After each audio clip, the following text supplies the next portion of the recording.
छत्तीसगढ़ के अबूझमाड़ के जंगलों में 21 मई को हुए मुठभेड़ में माओवादी के सबसे बड़े नेता महासचिव बसव राजू समेत 27 नक्सली मारे गए। इस मुठभेड़ की चर्चा पूरे देश में हो रही है। आज के इस चर्चा में हम बात करेंगे देश का सबसे बड़ा बगावती संगठन माओवादी का मुखिया नंबाला केशव राव उर्फ बसव राजू के बारे में। कौन था ये कुख्यात नक्सली, कैसे संगठन से जुड़ा, एक सामान्य कैडर से उसके चीफ बनने तक की यात्रा की कहानी को देखी, पढ़ी और सुनी जा रही है। इसी क्रम में हमने भी इस वीडियो को तैयार करने में काफ़ी मेहनत किया है और सटीक जानकारी निकालकर माओवादी महासचिव नंबाला केशव राव उर्फ बसव राजू की जीवन गाथा को बताने जा रहे हैं। कुख्यात नक्सली बसव राजू का जन्म 10 जुलाई 1955 को आंध्र प्रदेश के श्रीकाकुलम के जियानापेट्टा गांव में एक साधारण सा परिवार में हुआ था। आपको यह जानकारी भी होना चाहिए कि श्रीकाकुलम को माओवादियों का जड़ या जननी के नाम से जाना जाता है। वहीं जन्म हुआ कुख्यात नक्सली बसव राजू का। उनके पिता वासुदेव राव एक शिक्षक थे। सोचने वाली बात यह है कि कैसे एक शिक्षक का बेटा प्रतिबंधित माओवादी संगठन का टॉप लीडर बन गया। इसके बड़े भाई एन दिलेश्वर राव एक कबड्डी प्लेयर, फिर एयरफोर्स और अंडमान में मुखिया बंदरगाह प्रशासक यानी सभी बंदरगाहों के प्रमुख जैसे बड़े पद में भारत सरकार के लिए कार्य किए हैं और अभी सेवानिवृत्त होकर विशाखापत्तनम में एक आम जीवन जी रहे हैं। वहीं अगर छोटे भाई की बात करें तो उनका अपना रियल एस्टेट का बिजनेस है और उनका बेटा यूनाइटेड स्टेट अमेरिका में एमएस की पढ़ाई कर रहा है।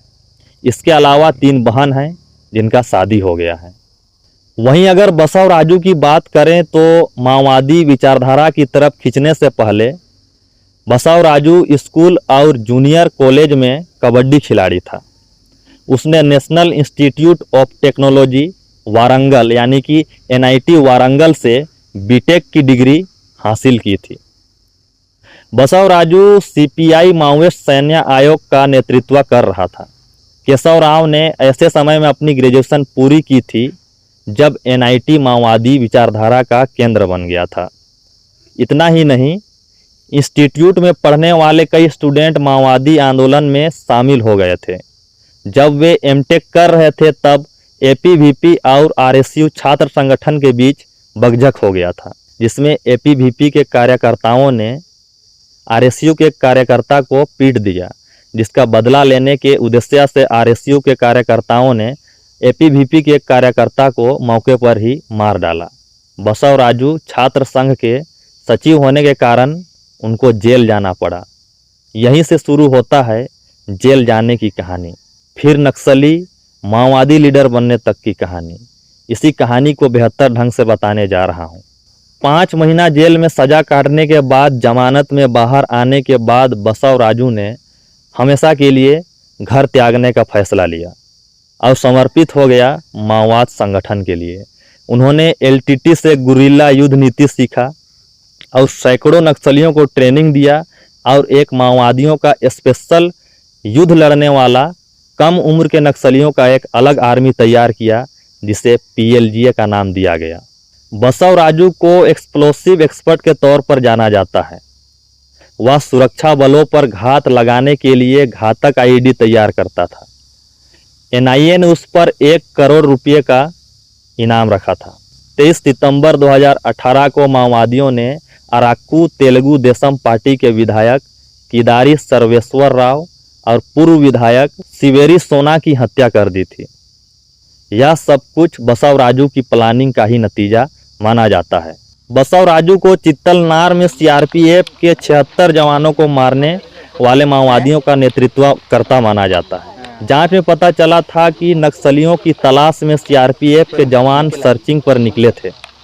सर्चिंग करने के बाद जवान वापस चित्तलनार लौट रहे थे। सुबह सुबह का वक्त था और जवान ताड़मेटला गांव के पास आराम कर रहे थे।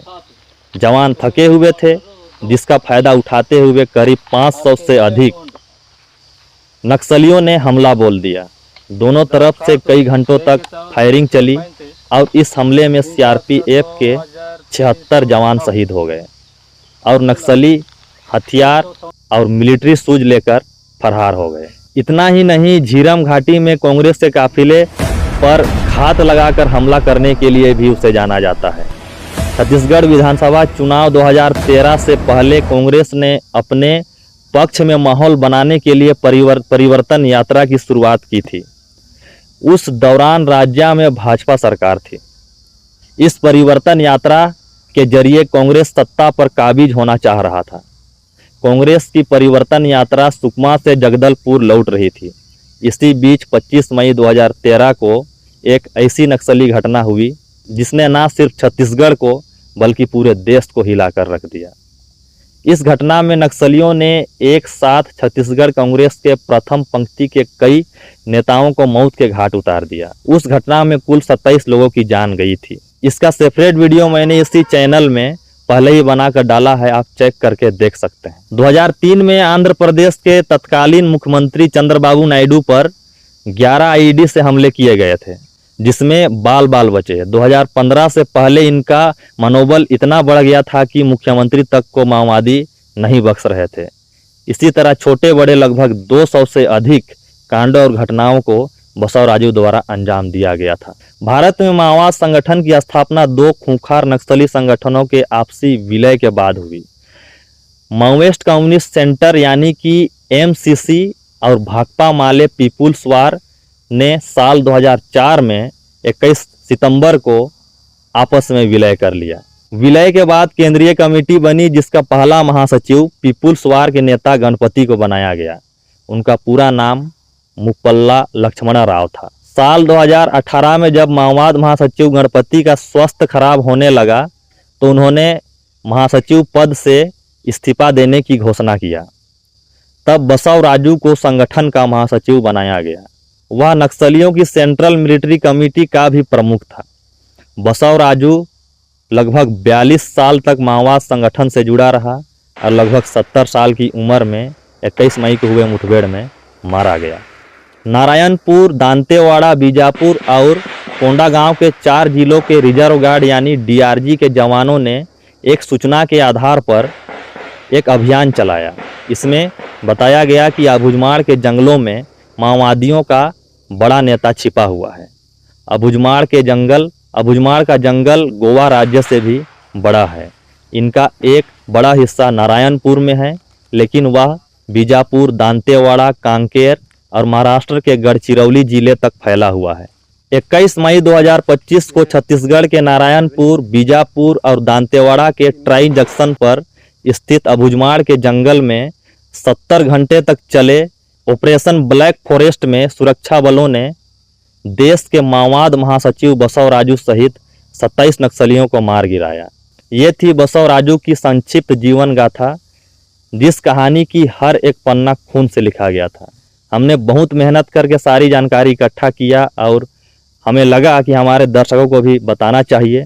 और यदि हमारा प्रयास अच्छा लगा हो तो न्यूज़ धरातल को आप सब्सक्राइब कर सकते हैं। जानकारी अच्छी लगी हो तो लोगों के साथ शेयर कर दीजिए। धन्यवाद।